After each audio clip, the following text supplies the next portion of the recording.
In this lecture, I'm going to tell you how to succeed in this course. Let's start this lecture with a mini quiz, which I hope will be very easy. Question 1.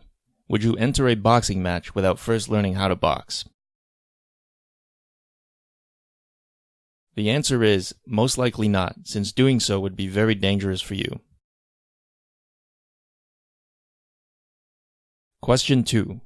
Would you attempt to fly an airplane without first taking flying lessons? The answer is most likely not, since doing so would be even more dangerous. So what's the common theme here? It's that there are prerequisites to this course. The most proactive among you have already read the course description, understood what the prerequisites are, and taken steps to ensure that you are comfortable with those prerequisites. What should you do if you don't meet the prerequisites to this course? Well, you should stop right now. You will not succeed in this course unless you manage to learn the prerequisites simultaneously, which according to past students is an extremely difficult task. It depends how far behind you are. If you are only a few steps behind, then you may be able to catch up. One common question is, why are the prerequisites not included in this course? This is because the prerequisites consist of multiple courses by themselves. For example, you can't take Calculus 3 before you take Calculus 2. You can't take Calculus 2 before you take Calculus 1. Another thing you might be wondering is, what are the prerequisites to this course? If you don't already know this, then you are already far behind. The prerequisites are listed in the course description.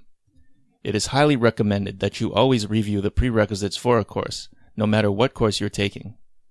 The prerequisites for this course, at the bare minimum, you should know calculus, linear algebra, and probability at the undergraduate level. If you got a C in calculus 20 years ago, this does not count.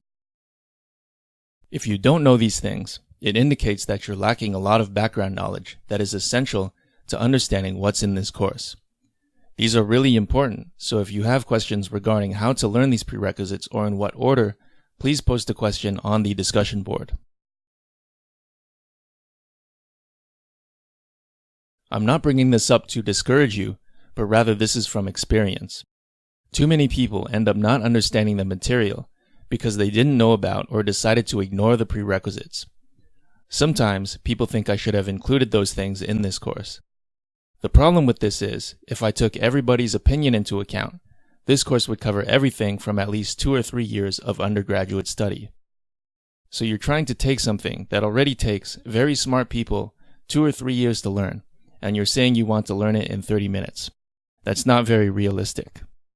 Moral of the story is, make sure you know the prerequisites and make sure you're good at them. That probably means spending a considerable amount of time studying.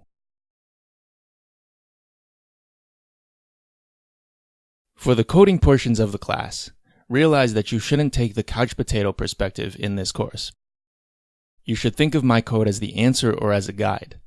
In fact, you don't even need to watch the coding videos, since you can just look at the full code on GitHub. But it helps if you want to watch the coding proceed step by step. What you should be doing is taking the theory and going directly to code. This will force you to think in certain ways and ask specific questions. Only by trying to code directly from the theory yourself can you really learn this subject. Once you've attempted it yourself, you can look at my code and figure out what you were missing and why. Another thing people miss is that they don't ask questions. I've heard a lot of excuses as to why people can't ask questions using the discussion board. Usually people are just afraid that their questions are stupid. No question is too stupid for the discussion board. No one is judging you. Please ask your question. That's what it's there for. One thing you shouldn't do is give up at the first sign of error. Many people who are new to programming just don't know what it's like to be a programmer, or what it's like to take a real university-level programming course. If you expect things to work the first time you write it, you don't yet have a good sense of what it's really like to be a programmer. You should expect to spend hours, if not all night, or perhaps even multiple nights, getting things to work. This is where the real learning happens. If you're being spoon-fed answers, this leads to weak problem-solving abilities. Okay, so let's just reiterate that since it's very important. Spending hours or longer debugging and doing the derivations independently is when the real learning happens. Learning isn't the act of absorbing information. Learning is what happens when your understanding of the world changes. Don't aim to be spoon-fed answers, because this leads to weak problem-solving abilities.